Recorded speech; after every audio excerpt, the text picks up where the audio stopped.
There are places a man might wander into by accident and still exit with the remnants of his dignity intact. Wrong lecture hall? It happens. Dean's office? Survivable. But the women's dormitory is an entirely different level of social risk. I realized this too late. My cousin Raina had transferred to our university a week before the semester started, and immediately collected a bingo card of logistical disasters. The crowning jewel of this chaos was a mini fridge that needed to be hauled up to the 3rd floor of the women's building. My aunt, not prone to sentimentality, simply stated over the phone, "You're her older cousin. Be useful." In the family dictionary, this meant, "We've appointed you as free labor, and this is not up for discussion." So there I was, on Thursday at 5 in the evening, sweating buckets while carrying one end of a heavy box, as Raina apologized every 12 steps. "I didn't think it would be this heavy," she exhaled for the 5th time. "That's because you believe in friendly physics," I replied, feeling the cardboard digging into my palms. The women's dormitory greeted us with brick impenetrability and stares that made me want to immediately present a certificate of good conduct. The front desk was empty. Just a visitor log and a camera in the corner, eyeing the world with obvious suspicion. "Don't look like you're expecting to be arrested," Raina hissed. "I look like a man violating the borders of a territory where statistically I don't belong." The moment we stepped into the lobby, time slowed down. Every girl, with instant noodles, a book, or laundry, froze and stared at me. Their eyes all said the same thing. What is this specimen doing in our fort? The stairs were a true test. The landings were narrow, the box was bulky, and my chances of anonymity evaporated with each step. From open doorways came, "Is that someone's boyfriend? Look, he's cute. Who even is that guy?" After the last comment, I nearly dropped my side of the fridge. When we finally shoved the appliance into room 317, I stood with my hands on my knees, feeling like a marathon runner who'd been denied a medal. Raina, completely unfazed, was already making herself at home, hanging paper stars. "I'm leaving before they file a class action complaint," I exhaled. I stepped into the hallway and froze. It was no longer a neutral zone, now it was inhabited. And the inhabitants didn't hide their curiosity. A girl watering a plant gave me a thorough once-over. "Are you lost?" "No," I muttered, trying not to slow down. "You sure look it," came the reply behind me, accompanied by the quiet laughter of her friends. I was almost at the stairs when I noticed her. She was standing by the window with an armful of clean laundry, dark hair, a simple cardigan, and a gaze directed strictly at the floor. Unlike the others, she wasn't whispering or giggling. For a moment, our eyes met. A brief, startled moment of sincerity amid the general circus, and she immediately looked away, as if the visual contact itself was a violation of regulation. Already outside, Raina texted, "Thanks, and sorry, the girls in the hallway were being weird." I walked across campus, promising myself never to set foot in that building again. Clearly, I was lying, because in that building, full of noise and judgmental stares, there was one quiet girl who seemed to want to disappear just as badly as I did. I lasted exactly 19 hours. Not a record worth bragging about, but in my defense, it wasn't my idea. At 1 in the afternoon, Raina texted, "Emergency." In family language, that could mean anything from a building fire to not wanting to go get scissors alone. Turned out to be the latter. She'd left a blue folder with documents in my car. "You are dead to me," I typed, already parking near her building. "You're literally my cousin." "Hurry up," came the reply. So there I was again, at the entrance to the women's fortress. I promised myself, go in, hand it over, leave. No unnecessary moves, no becoming local folklore. The first warning bell rang while I was still outside. 2 girls on the wall immediately straightened up at the sight of me. "That's him," one of them said in a voice that was far from quiet. "Oh my God, it really is him," confirmed the second, studying me with such interest as if I were a rare exhibit that had escaped from the zoo. I picked up the pace. Inertia was the only form of dignity I had left. The lobby was no better. If yesterday I was a strange event, today I was a recurring character. The silence that fell upon my arrival was more eloquent than any shouts. I signed the visitor log. Now my humiliations were officially documented, and bolted for the 3rd floor. Upstairs, Raina was waiting for me. She stood in the doorway in her ridiculous socks, completely unbothered that her building had turned my appearance into a breaking news alert.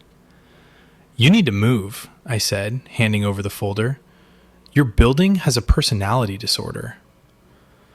"They're just not used to noticeable faces," my cousin smirked. "By the way, one of the girls texted her roommate the second you came out of the stairwell." This place is cursed.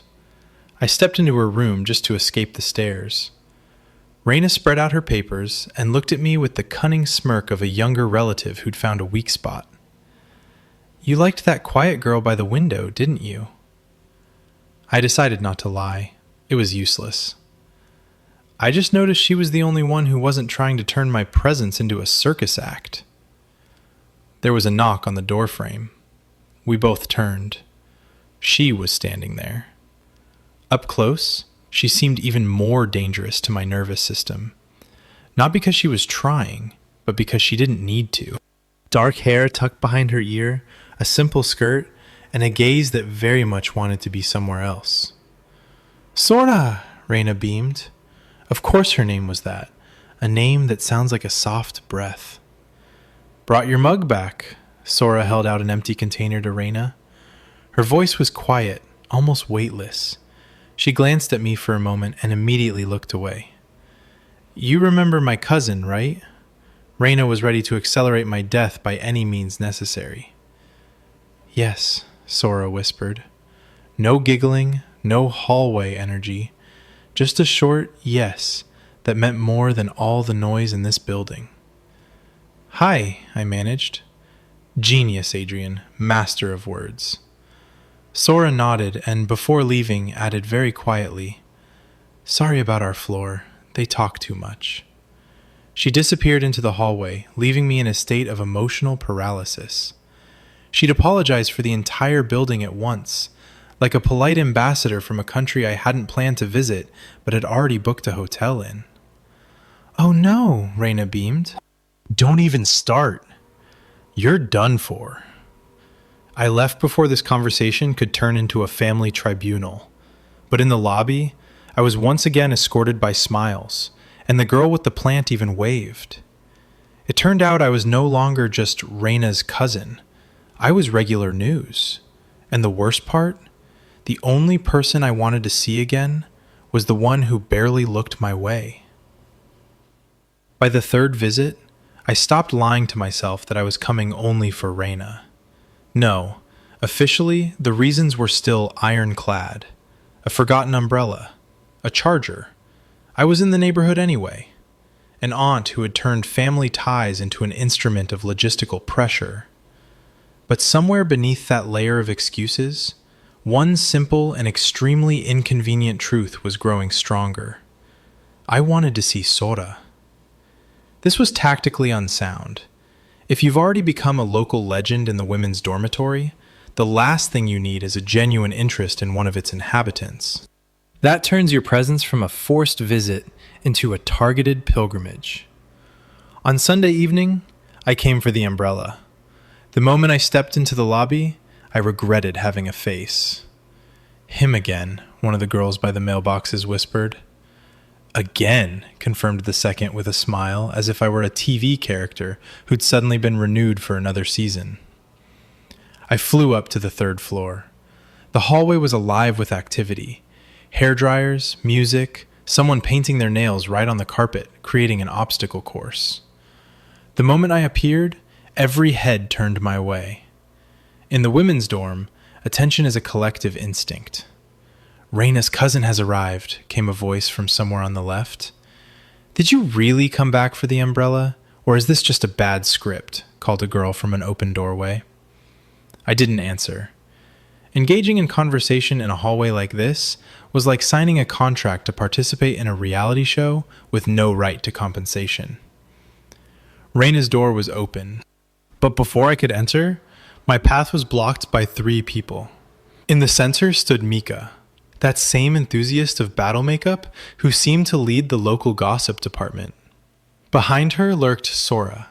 She was clutching a shopping bag and staring at the floor, as if it were broadcasting something far more interesting than my persona. "Tell him yourself," Mika nudged Sora with her elbow. Sora looked like she would have preferred immediate deportation to this conversation. "No," she whispered. "She found your water bottle in the laundry room," Mika announced, glowing with her own mischievousness. "Sora kept it on her desk so she wouldn't forget to give it back. She knew right away it was yours." I looked at Sora. She closed her eyes, just for a second. "It was just lying next to the dryer," she explained quietly, handing me the bottle. I took it. Our fingers touched, just a little. But it was enough for my nervous system to file a complaint about overload. "Thanks," I said.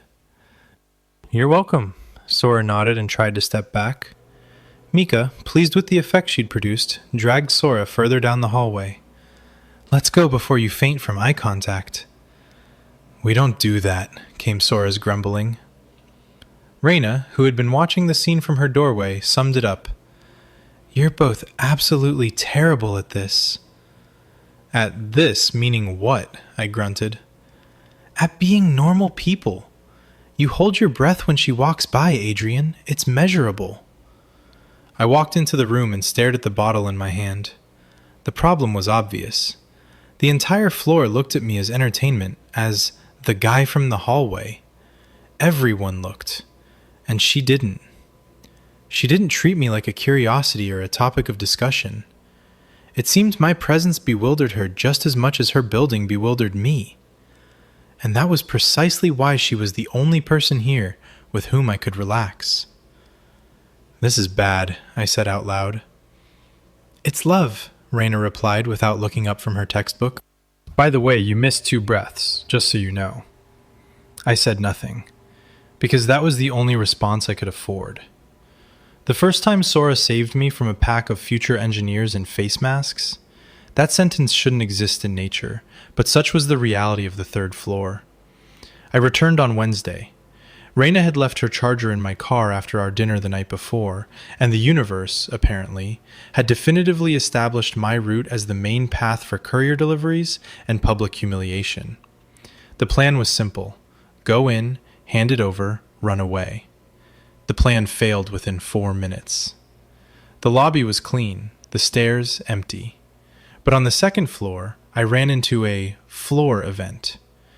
The common room had too many people, too many snacks, and that particular atmosphere that turns an ordinary gathering into a tribunal the moment a random man appears in the doorway. "Wait," said the first girl to notice me. "Oh my God, it's him!" exclaimed the second. And it began. Attention in the women's dormitory divides and multiplies. Within seconds, I had been identified and encircled. "Reina's cousin! You exist! Do you purposely show up in the middle of everything? Hey, are you that guy from Friday's breaking news?" I stood there, gripping the charger, feeling the remnants of my composure waving goodbye. "I'm just dropping something off," I tried to defend myself. "You say just too often for a man who's taken up residence in the women's building," observed a girl with a pink headband. The situation was spiraling out of control, and then Sora appeared in the doorway. She assessed the scale of the disaster with one glance: the crowd, me, my slowly deteriorating expression. She walked over and said quietly, "Raina's in the study room on the 3rd floor." It worked instantly. In the noise, her voice sounded like an exit sign. "He's bringing her charger," she added, and the circle parted. Sora had freed me from the tribunal with one sentence and a barely perceptible nod. When I reached the study room and tossed the charger onto Raina's desk, she didn't even look up from her notebook. "Oh, Sora got you out?" I froze. "How do you know?" "She texted me. Raina finally deigned to look at me, with that same predatory smile of a relative. Quote, "Your cousin is outnumbered. Save him." I sat down across from her, trying to digest the information. Sora hadn't just noticed me. She'd instantly calculated the logistics and organized my evacuation while remaining in the shadows. It was damn attractive. The second time she saved me came a week later. I was dropping off notes, and by the vending machine, I was ambushed again. "You're late," one of the girls smiled. "We were waiting for your evening appearance." "It's not an appearance, it's a delivery," I snapped. "She's in the laundry room," came Sora's voice behind me. She was standing with a laundry basket, looking as always, not cold, not bold, just ready for a conversation. "Thanks," I breathed. I was going the wrong way again. "You do that a lot." There was a hint of humor in her voice. Raina found me 3 minutes later and, seeing us together, snorted contentedly. "Oh, found your rescuer?" "I wasn't looking for anyone, Raina." Defensive reaction noted. But keep this in mind, Adrian. Sora isn't just nice. She's selectively brave.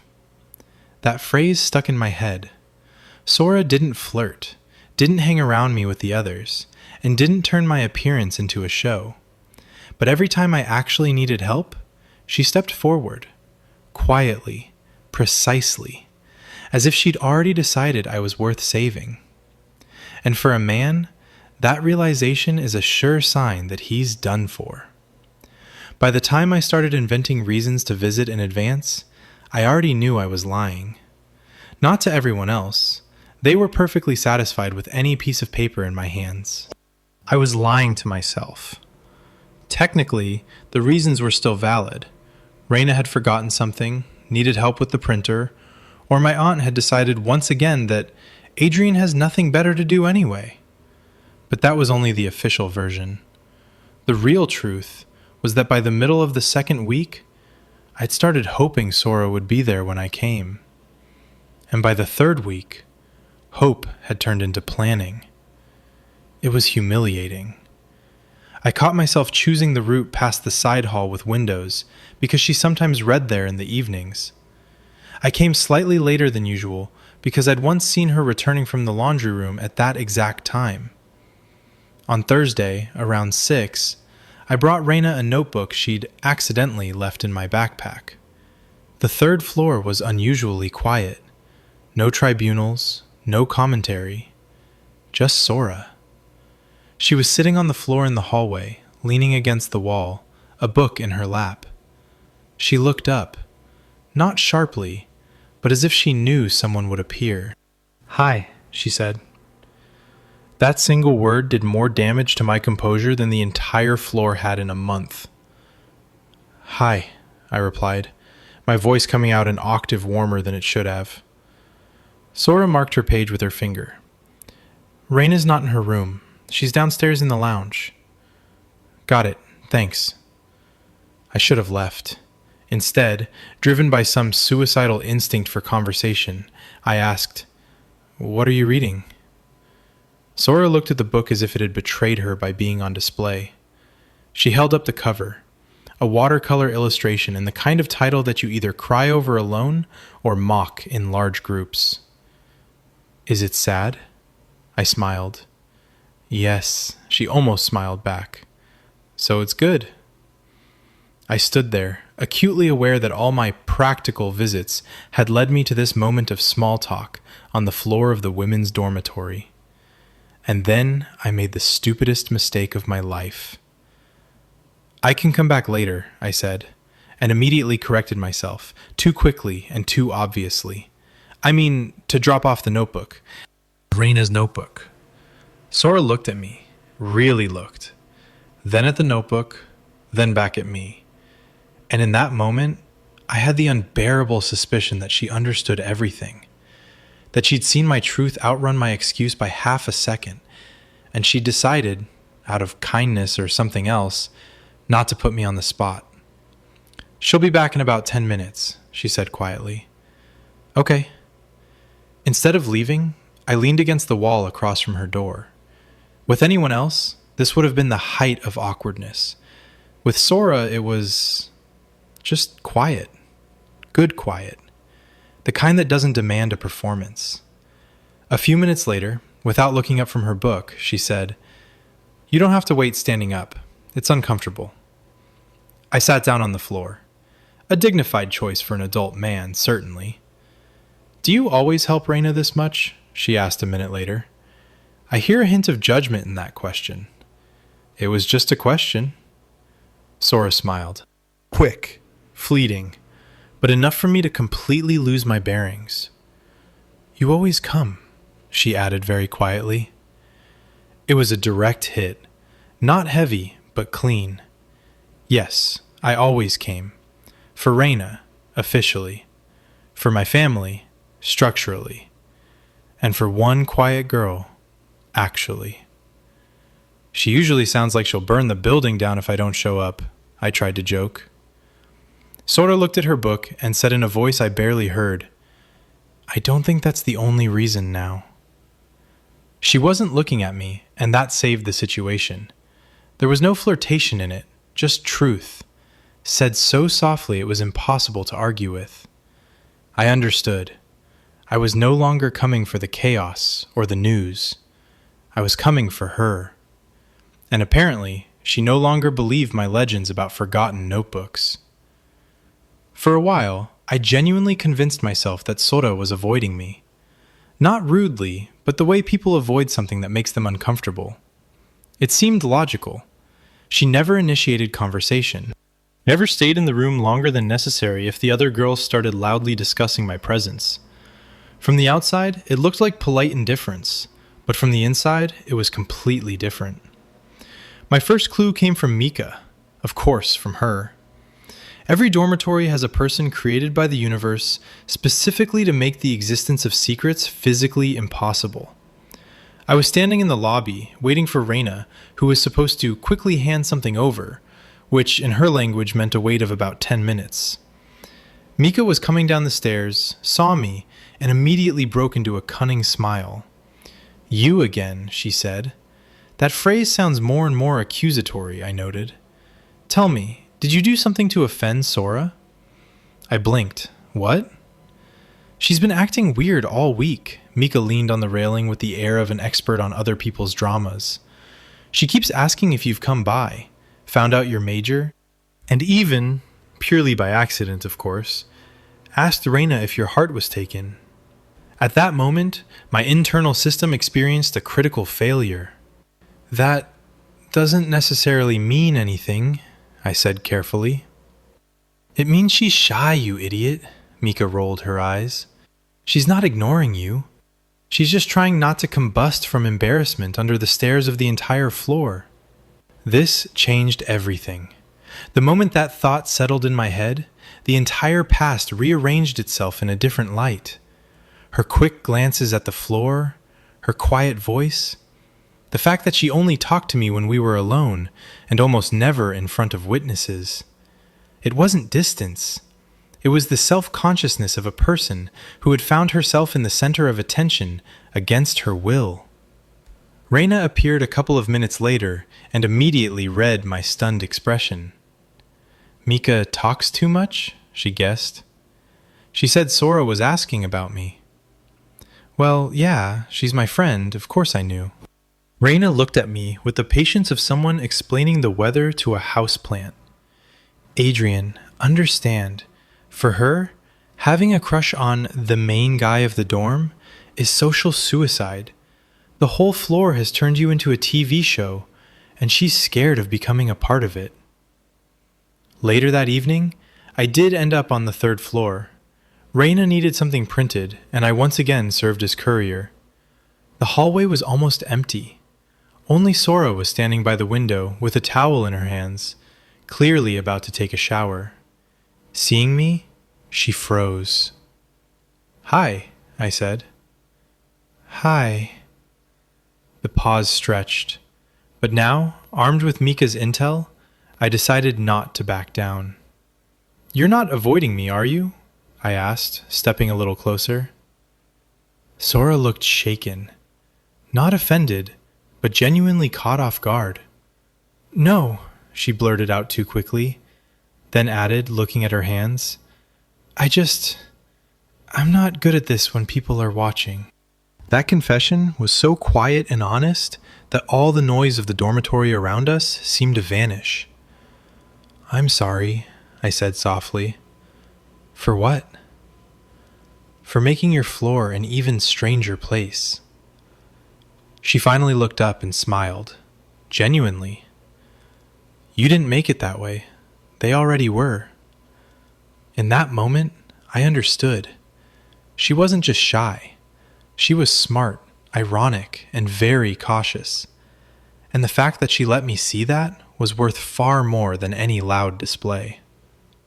By the time the gossip escalated into active commentary, I was already fully ready.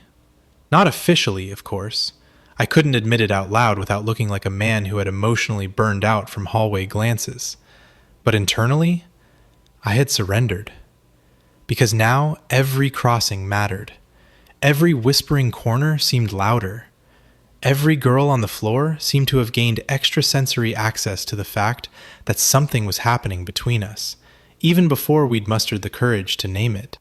The first open attack came courtesy of Mika. I was once again bringing Reina some book. It seemed my cousin was using my life as a courier service with romantic subtext. Sora was standing at the end of the hallway by the vending machine, intently counting coins in her palm. She looked like she was performing open-heart surgery.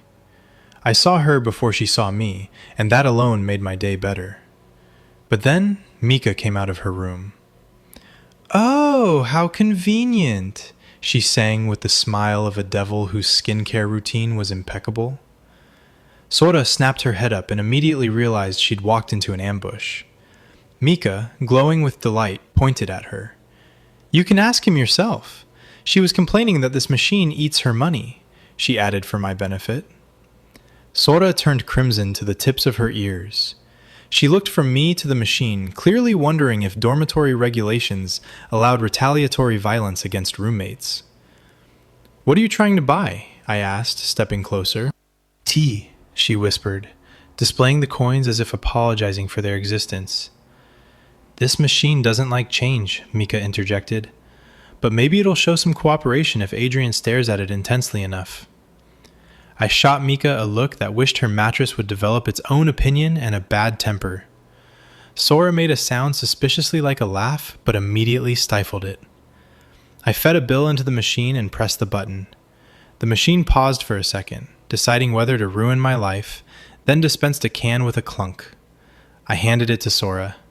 She took it in both hands. "Thank you," she said almost soundlessly. Mika sighed theatrically. "God, this atmosphere is making me sick. I'm leaving." And she actually disappeared into her room, which was far more suspicious than if she'd stayed. We were alone. Well, as alone as you can be in a dormitory where the walls have not only ears, but active social media accounts. "Sorry," Sora said, looking at the can of tea. "For what this time?" "Mika thinks she's helping. The whole floor thinks they know what's happening." This should have made me angry, and it did, but not at Sora, at this constant hum behind my back. I watched her gripping that can, staring at the floor again, and in that moment, something new stirred in me. I no longer wanted to just bump into her awkwardly. I wanted to protect her from her own home. "Hey," I made her look up. "I don't care what they make up in their heads." It worked. Not because it solved the problem, but because it erased all the extra noise, leaving just us. "But I do," she breathed. "I know, so let me walk you downstairs." She looked at me as if this was both too much and exactly right, and for the first time, she didn't look away. "Okay." We descended in silence, past open doors, past curious stares, past that low-frequency hum of attention that had made me famous and her miserable. No one said anything on the stairs. At the very exit, Sora stopped, pressing the tea to her chest like a shield. "They really think they understand everything," she repeated. "Do they?" I smiled faintly. "No." That was the closest thing to a confession I'd ever heard from her, and it nearly finished me right there, between the front desk and the visitor log. Good, I said, because I'd rather hear the truth from you than from them. I left her there, realizing the main problem now wasn't the rumors. It was that I no longer wanted this to remain just a theory. The confession happened in the laundry room. It seems like a flagrant disrespect to romantic canon, but honestly, no important event in this dormitory had ever occurred in a place that respected aesthetics or silence. It was Tuesday evening. Raina had texted, "Are you near campus? I left my flash drive in your bag." By that point, I understood perfectly well that I could have made her come up and get it herself. But I drove over, because the rules of the game had changed. The third floor was suspiciously quiet. Doors half closed, music barely audible. The building had finally exhaled. Raina wasn't in her room. Me. "Where are you?" Raina. "In the laundry room. Come down." I went down to the basement. The laundry room was warm, smelled of detergent, and hummed with the steady drone of running machines. Raina wasn't there. Instead, I saw Sora. She was crouched in front of an open dryer, carefully transferring clothes into a basket with that same focus she brought to every action. She looked up, and when she saw I was alone, her expression changed. It wasn't fear, it was awareness. That dangerous clarity that comes when there's nowhere left to retreat. "I've been deceived," I said, showing the flash drive. "She's good at that," Sora smiled faintly. Raina went upstairs for detergent. I smirked. So I'd come all this way for nothing? I stepped inside. The hum of the machines created a cocoon, separating us from the rest of the world, from the gossip, from Mika, from the endless hallway dramas. "You know," I began, and my voice came out unexpectedly steady. "I didn't keep coming back to this building for the chaos. Not to become a local legend or a topic of discussion in group chats." Sora froze. She stood there, clutching the basket to her, looking at me more intently than ever before. The audience was no longer pressing in on her, and she finally allowed herself not to look away. "I kept coming back for you." There it was. No extra words, no escape routes. I just laid the truth on the cold tile floor of the laundry room. Sora looked down, then at the basket, and when she raised her gaze again, her voice was almost a whisper. "I know." She knew. Of course she knew. Just as I knew she wasn't ignoring me. We'd both been collecting this knowledge piece by piece, from short encounters and random phrases. "Is that bad?" I asked, feeling fear and relief battle somewhere beneath my ribs. "No," she paused for a tiny moment. "It's just scary. You make this building too loud for me. I think it was broken before I got here." That too. She was still that same quiet girl, but now she made the boldest move of our entire acquaintance. Sora closed the distance. 1 step, 2, and suddenly she was close. Close enough for this entire insane women's building with its theorems and intrigues to cease to exist. I kissed her. Gently, because any forcefulness would have been a lie about who she was and who I'd become next to her. Sora responded as if she'd wanted this much longer than she'd allowed herself to admit. When we pulled apart, she whispered, almost embarrassed, "I hated it when they all looked at you, like a show. To me, you were never just a story." And that was the whole answer. While the rest of the dormitory treated me like an event, she saw me as a person. Raina appeared 8 minutes later with a box of detergent in her hands. She gave us a once-over and broke into the most innocent smile she could muster. "Oops, I forgot I already brought detergent." "You did that on purpose," I stated. "That sounds dramatic," my cousin countered. Sora laughed. a real, clear laugh that I was hearing for the first time. And that was the end of the whole chase. I really had ended up in the spotlight of the women's building by accident. They talked about me, discussed me, watched me, but in the end, all that noise didn't matter, because I wasn't coming for it.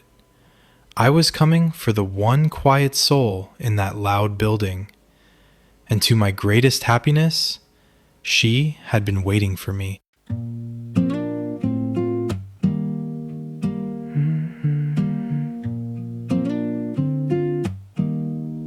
The quiet one, oh, by the window.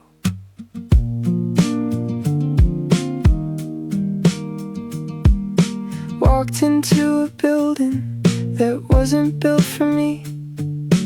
Every door was open, every eye was something to see. A circus of attention with my name on every wall. And I would've kept on running, but I stopped down the hall. She was standing by the window with the world tucked away. Eyes down, soft cardigan, didn't even look my way. But she looked up for a second and looked back at the floor. And somehow that 1 second made me wanna come back for more. While the whole building talked, but she didn't say a word. She just nodded soft, I'm sorry for the noise that you heard. And I knew, oh I knew, oh I knew right then that I'd be coming back for her again and again. She's the quiet one, oh the quiet one. While everybody whispered, she just helped me run. She's the quiet one, oh the quiet one. She saved me from the spotlight without making it fun. She didn't want a story, didn't want a show, just walked beside me softly when I needed to go. She's the quiet one, oh the quiet one. And I came back for her, not for anyone. Quiet one, oh, oh. Texted my cousin, save him, he's outnumbered out there. Like she'd already chosen which side she'd prepare. Didn't flirt, didn't follow, didn't add to the crowd. Just appeared when I needed her, made the loud less loud. By the vending machine she counted coins in her palm. And I bought her a tea and I walked her down calm. Past the open doors, past the hum of every floor. And she pressed the can to her chest like she'd never asked for more. She said they think they know, but they don't. And I said, do they? And she said, no, they won't. And the whole loud building, oh, got small for a second. I knew, oh, I knew that she'd been worth the trek. She's the quiet one, oh, the quiet one. While everybody whispered, she just helped me run. She's the quiet one, oh, the quiet one. She saved me from the spotlight without making it fun. She didn't want a story, didn't want a show, just walked beside me softly when I needed to go. She's the quiet one, oh the quiet one. And I came back for her, not for anyone. Down in the laundry room with the dryers humming low, she was folding clothes like the world had let her go. And I said, I didn't come back for the chaos or the noise, I came back for you. And she froze, so she paused, and she said, I know, like she'd known all along. Said, you make this building louder than it's ever been. And I hated when they watch you like you were a scene. To me, you were never just a story to tell. And she closed the little distance and the whole thing fell into something neither of us could pretend to spell. She's the quiet one, oh, the quiet one. And the rest of the building, oh, doesn't matter none. She